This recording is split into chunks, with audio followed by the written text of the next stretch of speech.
Hello. आज हम कक्षा 11वीं की अर्थशास्त्र का मासिक टेस्ट जो अगस्त माह में हुआ था उसका सॉल्यूशन देखेंगे। इसमें सबसे पहला क्वेश्चन था बहुविकल्पीय प्रश्न। बहुविकल्पीय प्रश्न में सबसे पहला विकल्प था कि हमारी आवश्यकताएं असीमित हैं, परंतु उन्हें पूरा करने वाली वस्तुओं के उत्पादन में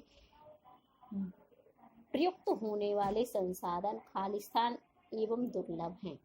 खालिस्तान में हमें सही विकल्प चुनकर लिखना है। तो विकल्प में दिया है सीमित, असीमित, विकल्प आ, चौथे नंबर पर दोनों, या पांचवें नंबर पर दिया इनमें से कोई नहीं। तो इसमें से सही होगा सीमित।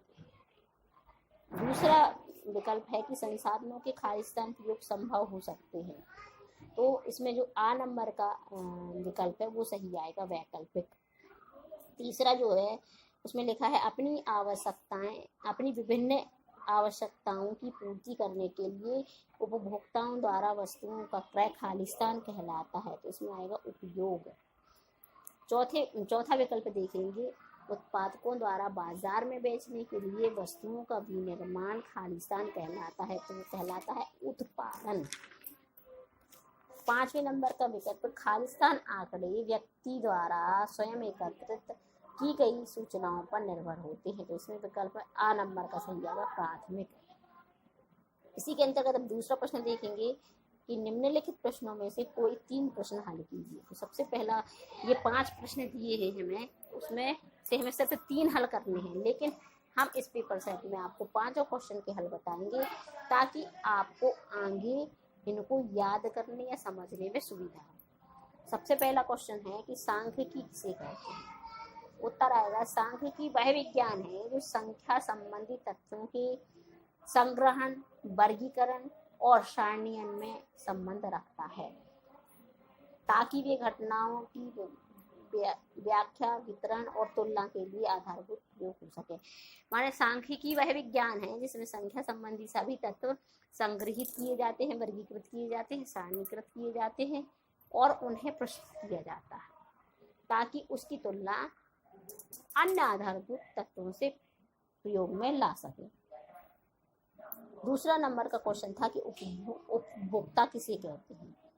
तो व्यक्ति अपनी स्वयं की या अपने परिवार की आवश्यकताओं की संतुष्टि करने के लिए किसी वस्तु का जब उपयोग करता है तो वह उस वस्तु का उपभोक्ता कहलाता है। यानी अपनी आवश्यकताओं की संतुष्टि के लिए जिस वस्तु का उपयोग किया जाता है वह उस वस्तु का उपभोक्ता कहलाता है। तीसरा क्वेश्चन है, उत्पादक कौन होते हैं। तो उत्तर देखेंगे कि जब आप वस्तुओं का उत्पादन करते हैं या सेवाएं प्रदान करते हैं तो आप उत्पादक कहलाते हैं। किसी भी वस्तु का निर्माण करना, विनिर्माण करना, उत्पादन करना या सेवा देना, ये सारा उत्पादक की श्रेणी में आता है। जैसे किसान खेती करता है तो विनिर्माता कहलाएगा, डॉक्टर है सेवा देता है, पुलिस सेवा देता है, तो ये सारे उत्पादक कहलाएंगे। 2 नंबर का क्वेश्चन है कि अर्थशास्त्र के प्रमुख विभागों के नाम लिखिए। अर्थशास्त्र के 5 विभाग हैं, मेन रूप से 5 विभाग हैं। तो पहला है उपभोग, दूसरा है उत्पादन, तीसरा है विनिमय, चौथा आ जाएगा वितरण, 5वां है राजस्व। जो 5वां क्वेश्चन दिया है आपको वो है प्राथमिक समंक किसे कहते हैं। पहले की वीडियो में हमने प्राथमिक समंक समझा दिया है, फिर भी हम इसको शॉर्ट में देखेंगे। जैसा कि आपका 2 नंबर का क्वेश्चन है तो उसी हिसाब से हम इसका आंसर देंगे कि प्राथमिक समंक वे समंक होते हैं जो अनुसंधानकर्ता द्वारा स्वयं एकत्रित किए जाते हैं। माने ये समंक मौलिक होते हैं और अनुसंधान द्वारा स्वयं ही प्रत्यक्ष रूप से एकत्रित किए जाते हैं। अब आया हमारा तीसरा प्रश्न। तीसरे प्रश्न में हमें करना है कि निम्नलिखित प्रश्नों में से कोई 3 प्रश्न हल कीजिए। आपको 5 प्रश्न दिए गए हैं, इनमें से आपको सिर्फ 3 ही हल करना है, लेकिन हम आपको 5 प्रश्नों के आंसर बताएंगे। पहला प्रश्न है कि समंक या आंकड़े किसे कहते हैं। तो किसी अनुसंधान से संबंधित अंकों में व्यक्ति किए गए उन तत्वों के विवरण को समंक कहते हैं जिन्हें एक दूसरे के संबंध में रखा जा सके। सबसे पहली बात है तो जिन तत्वों को हम अंकों में व्यक्त कर सके वह समंक कहलाएंगे। दूसरा, विशेषता इसमें ये आ जाएगी कि वह एक दूसरे से संबंध रखने वाले हों। तीसरी विशेषता इसमें आ जाएगी कि वह समूह में हो, एक अंक का समंक नहीं कहलाएगा। ये सारे समंक हमने आपको इसके पहले की वीडियो में भी समझा दिए हैं।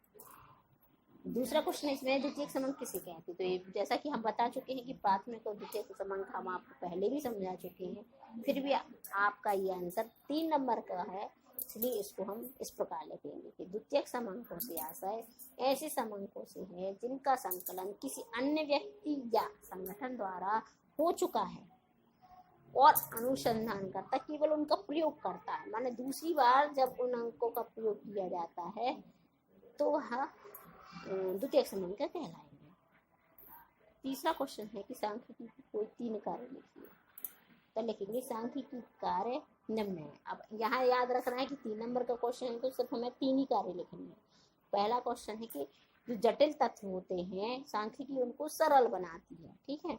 दूसरा है कि जो तथ्य एकत्रित हैं निश्चित रूप से प्रस्तुत करती है, एक व्यवस्थित क्रम में वह सांख्यिकी जो है तथ्यों को प्रस्तुत करती है। तीसरा है कि तथ्यों को तुलनात्मक रूप प्रदान करती है, माने हम तथ्यों सांख्यिकी इस प्रकार तथ्यों को रखेगी कि वह तुलना के रूप में प्रस्तुत हो सकें। अगला क्वेश्चन देखते हैं। तो उसमें लिखा है कि प्रश्नावली की 3 गुण लिखिए। तो प्रश्नावली की गुण तो हम पहले बता चुके हैं, लेकिन फिर भी हम 3 नंबर का क्वेश्चन है तो इसे इस प्रकार देखेंगे। पहला गुण है कि प्रश्नावली छोटे व स्पष्ट प्रश्न होने चाहिए। प्रश्नावली में जो है छोटे व स्पष्ट प्रश्न हो। नंबर दूसरा आ जाएंगे प्रश्न उचित क्रम में होने चाहिए।